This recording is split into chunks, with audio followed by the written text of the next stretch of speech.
Исәнмесез, эфирда яңалыклар чыгарылышы, студияда Лилия Гатина, алга таба койбір темалар турында кыскача. Үшінші смена булмаячак Мәләкәс Аръягы микрорайонда яңа мәктәп төзеячәкләр.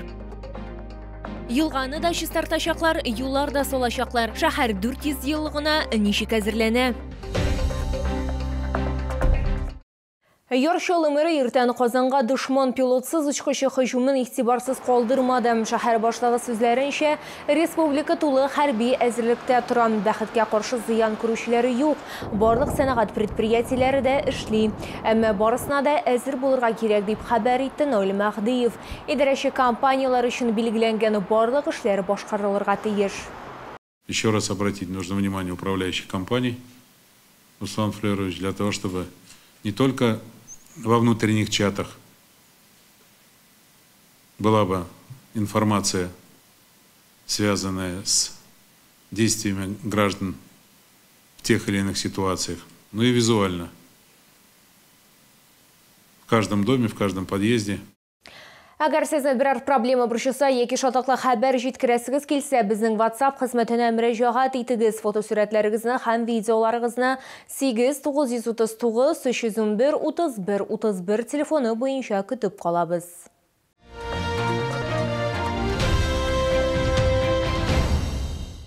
Мәләкәс Аръягы микрорайонындагы мәктәп бу елның 1 сентябрына төзелергә тиеш. Төзүчеләр алдында шундый бурычны Яршалы мэры куйды. Наил Мәхдиев билгеләп үткәнчә, мәгариф учреждениесе шәһәрнең 400 еллыгына әзерләнү һәм уздыру буенча проектлар исемлегендә булган. Моннан тыш башка төр эшләр дә планлаштырыла. В рамках подготовки 400-летия нам выделено 4,5 миллиарда рублей на ремонт и строительство дорог. В прошлом году эта цифра была 2 миллиарда. Сейчас все секреты раскрою по подготовке к юбилею.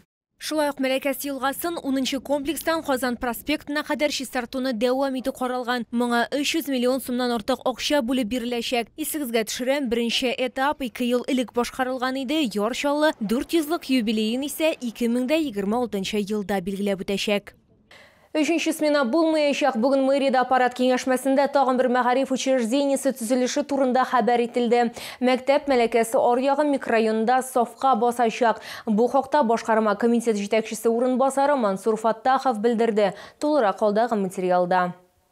Хәзер Мәләкәс Аръягында 2 мәгариф учреждениесе эшли, аларның һәр кайсысы 1224 укучыга исәпләнгән. Шунлыкта исә мәктәпләргә күбрәк укучы йөри. Микрорайонда 50 мең кеше яши. Сан буенча бу 2 Менделеев дигән сүз. Өченче мәктәпсез булмый диде шәһәр башлыгы. Аның сүзләренчә, югыйсә балаларга 3 сменада укырга туры киләчәк. Каждая школа на 1224 места. В одной школе 2800. Учатся детки в 2 школах. 2 смены. Да, если мы школу в Замеликесе не построим, то одна из школ, 39-й, будет учиться в 3 смены. То же самое могло произойти в 65-м комплексе. Хәл катлауланмасын өчен быел мәктәп төзелеше планлаштырыла. Мәгариф учреждениесе Мәләкәс Аръягында 3-нче була һәм 39-нчы мәктәп 14-нче лицейдагы кебек үк балалар санына исәпләнә. В рамках реализации федеральных и республиканских программ планируется строительство, реконструкция и капитальный ремонт социально значимых для города объектов. По республиканским программам будет выполнено строительство общеобразовательной школы на 1224 места в 22-м микрорайоне жилого района Замеликесья.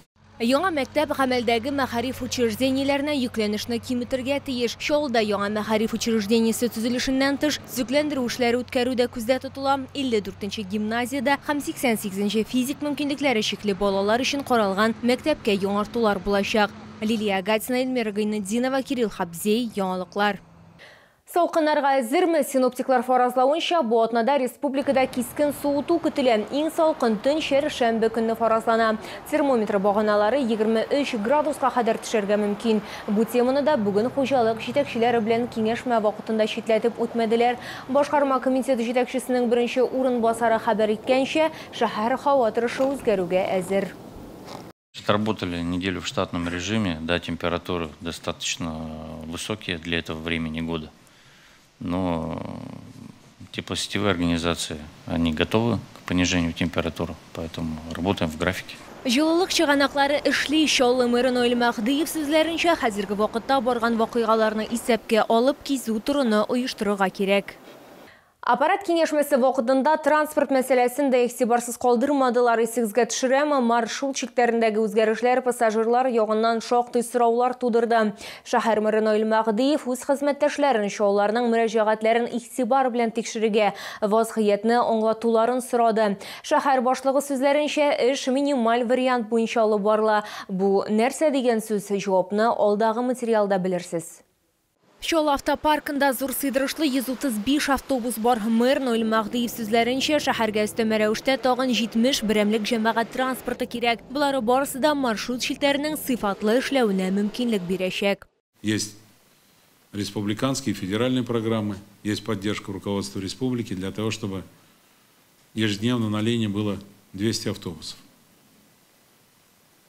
Появятся дополнительные автобусы, появятся дополнительные маршруты. Мы маршрутную сеть готовим под 200 автобусов.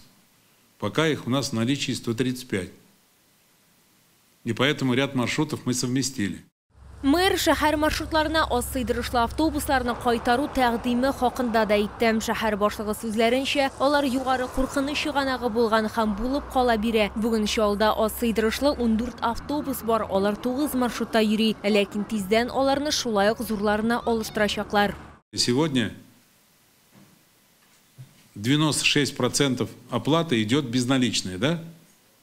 Помните все эти махинации в автобусах малой вместимости, в этих душегубках, когда заставляли перечислять на телефон, наличкой баловались? Шәһәр башлыгы сүзләренчә, кире кайту юлы башка булмаячак, бернинди соры схемалар, махинациялар юк дип нәтиҗә ясады Шоллы мэры. Сүз уңаеннан 1 февральдан җәмәгать транспортында йөрү билетлары эшли башлаячак. Лилия Гатина, Эльмира Гайнетдинова, Кирилл Хабзей, яңалыклар. Бу сезгә җиткерәсе соңгы мәгълүматыбыз иде. Мин Лилия Гатина, сезнең белән сау булашам. Исән-имин булыгыз.